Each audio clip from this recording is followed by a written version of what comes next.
What's up, guys? Chris here, and if you haven't been to St. Louis, this is, I would say, the #1 attraction. I mean, obviously you're going to go to the Arch, City Museum's cool, but one of my favorite things to do is definitely Meramec Caverns for a lot of reasons. It has some Guinness Book World Record rock formations. I love the Meramec River. If you're a local, we do a lot of floating trips on the Meramec River. It has a lot of history about like Jesse James and Frank James. The Meramec Caverns has a lot going on for it. It's about 45 minutes from downtown St. Louis, but it's totally worth the drive. And it's also on historic Route 66. I'm going to be using like this little guide to kind of give you guys the rundown on what to expect whenever you get there. Plus, I like learning about different things. So, I paid attention to the tour guide, I like learning about history. I like the outdoors, the environment, stuff like that. That's like right up my alley. Plus, I like doing the top things to do. So hopefully you enjoy the video.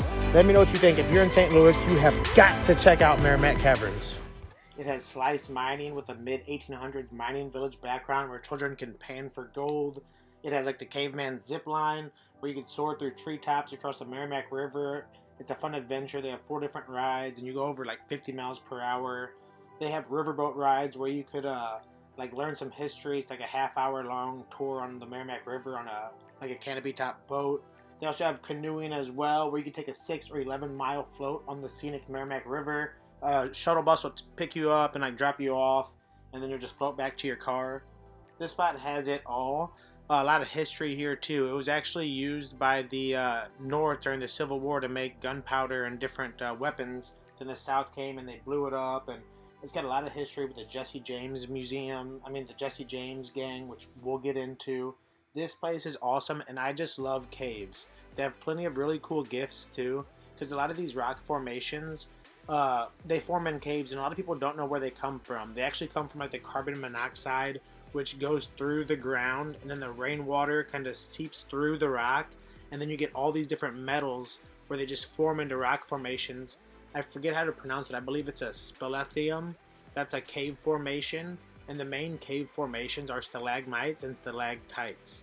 So one has a G, stalagmites, one has a T. You can remember these because G stands for ground and T stands for top. So if you're ever in a cave, those things that hang down, which Meramec Caverns has a whole bunch of those, we'll see stalag with the G, stalagmites, means it comes from the ground. Stalactites means it comes from the ceiling. So those are the 2 main phases of cave formations. There it is right there. And it's like talks about how they're formed. So you learn a lot about cave. See, the one on the top is a stalactite. The one on the bottom is a stalagmite. But it talks about the Indians who used to live here. This cave was used for all kinds of things. Could you imagine before AC in the summer? This was the AC. But here's the Jesse James and Frank James gang. They actually hid out here after a 3-day siege of a railroad from like Denver or something. The tickets are a little pricey depending on how you look at it, but I don't think it's that much. And it's also history. I learned a lot. You want to do different things. The tickets go to help that. So Meramec Caverns, this actually floated down whenever it was in Prohibition. This is a real life like cabin that floated down, and they were making hooch out of it.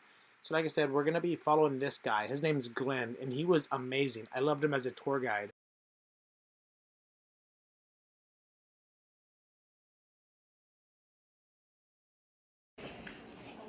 Now this is the largest room that we're going to visit on our tour, and it's called the Grand Ballroom. It's called that because in the early 1905, a gentleman named Lester Dill came on the picture, and he decided, well, maybe he could rent this room out. And brother, did he ever. He had cat shows, dog shows. Now what it does is supposed to measure the world's rotation on its axis. It's just about to stop on us today. Right now, I've started going north and south. In 6 hours, it should go east and west. Another 6 hours north and south again. The strong box was taken in a train robbery in 1875 at Gadshill, Missouri. And that box belonged to the Denver Mining Company, and they were called speleothems. And some of the geologists will call them soda straws because they're actually hollow inside, just like a straw. Now, knowing that it takes 100 years to grow a cubic inch, this part of the So this river is called Mirror River. The way the lights are set up, see, doesn't it look like it goes far down? And you're going to see that on some of the videos where you just see a perfect reflection. So it's called the Mirror River. and it's commonly called the Grand Canyon of Caverns because you'll be able to see the reflection, which is awesome. Now we're talking about Hollywood and how they use this Meramec Cavern in Lassie, a different movie. But they're given an interesting story right here. But yeah, it was used in a lot of TV shows, a lot of movies. But onward. All right, one more time. The ones on top, stalactites. The ones on bottom, stalagmites. T for top, G for ground. You learned something new today. And they actually form because of water. So rainwater is going to seep through the cracks in the rock, and as it passes through like the organic minerals in the material, it picks up carbon dioxide gas, and it creates carbonic acid. So this weak acid, it passes through the joints and the cracks of the limestone or the different material. Then the mineral calcite, it dissolves the limestone rock or the material in which the cave is formed. When this happens, its dissolved rock is exposed to the air in the cave, and it releases carbon dioxide gas. It's kind of like a bottle of soda being open. And as the carbon dioxide is released, calcite is redeposited on cave walls, ceilings, and floors. So as the mineral builds up after countless water drops, a stalactite is formed. If the water drops to the floor of the cave, still has some dissolved calcite in it, then it produces a stalagmite. It's not dead, it's just dormant. Now you'll see this red stuff that's on the side. We have a lot of iron ore deposits in this cave. Now that water came through the iron ore deposits and it came and dropped back in here. It comes from manganese.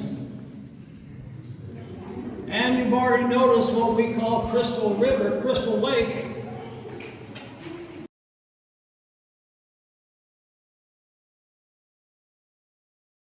We got a little special thing for you. For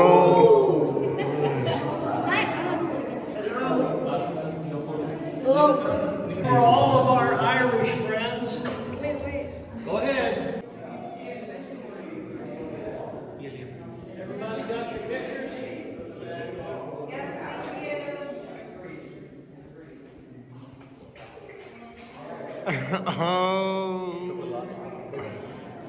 Now, when we started on the tour, I asked you not to touch any of the formation.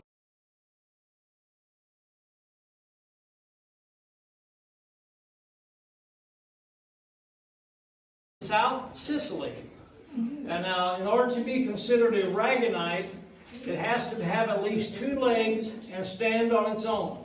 The one in Sicily has 2 legs and stands 3 foot tall. Ours has 3 legs and stands 7 foot tall. So go USA. Now you'll also see, and I'll tell you about those here, those botryoids I mentioned down on Onyx Mountain. The walls are made up of those things, and we call them grape clusters. So that's kind of what they look like with the wine room.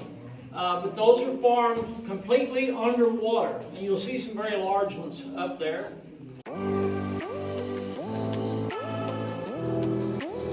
Harlow, look up, look up.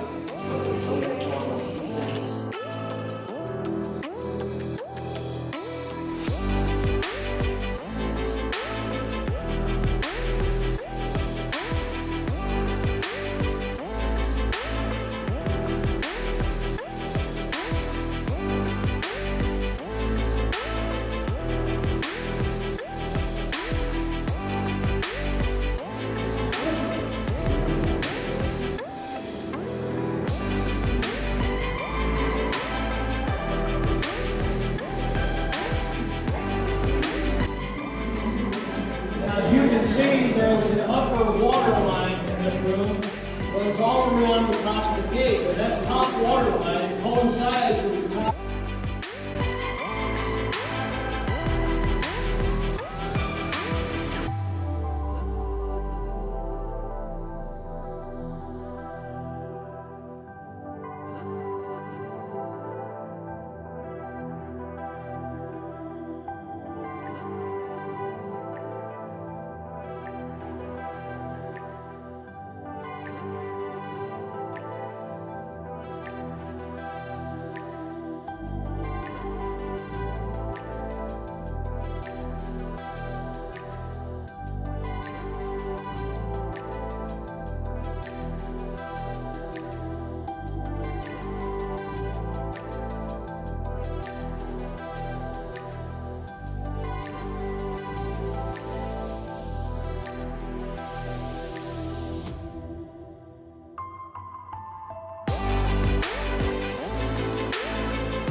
one of the largest formations in the world. 70 feet high, 25 foot thick, and about 30 feet across. Estimated to be 70 million years old. Now, with every stage, you've got to have a backstage area where you're going to dance and get dressed. And you've got to have a party in the curtains for them to come out and entertain the guests. Now, in 1946, the governor of Missouri brought the legislature down. They were actually coming to pay tribute to the returning World War II veterans. While here, they took a tour, and the governor was so impressed that he came back the next year and brought with him a couple of gifts. One was a light bulb that, when energized, would project the American flag right up in the middle of the stage curtain. The other was very unusual. It was an opera singer in those days named Kate Smith. Now, this part of the tour we dedicate to any veterans or first responders. Just sit back and enjoy the show.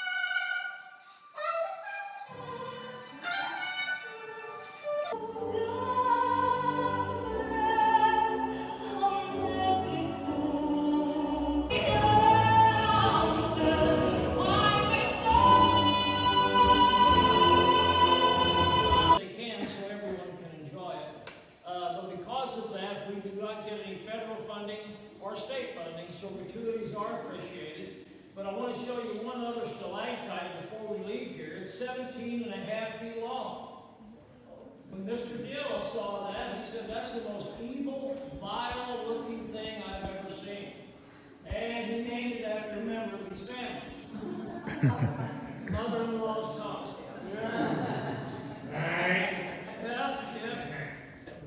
Hey, once again, I want to thank you all for coming. I've enjoyed visiting with you. If you can go on the internet and take a survey if you'd like. If you enjoyed your tour, just remember my name's Glenn. And if you didn't enjoy the tour, where's my man? What's your name? Grant. Tell him Graham did it. Thanks so much for coming. We enjoyed it. Well, hopefully you guys liked the video. I love Meramec Caverns. Like I said, it's probably my favorite place to visit near St. Louis. I like it because I like the outdoors. I love the Meramec River. I love cave systems. I love doing family things. I love learning about history. Love learning new things. And hopefully you do too. So if you learn something new, be sure to subscribe to the channel. Hopefully this channel will grow up to be a big travel channel / motivational, inspirational channel. But for now, I'm in St. Louis for the next few months. So I'm doing the top things to do in the area. And who knows where I'm going to go next. So subscribe to the channel. Follow along on the TikTok and Instagram. I know this video was a little bit long. Check out the TikTok. They're all 3 minutes. I take this video, condense it to the best 3 minutes I can. Check it out on TikTok, serving and swerving.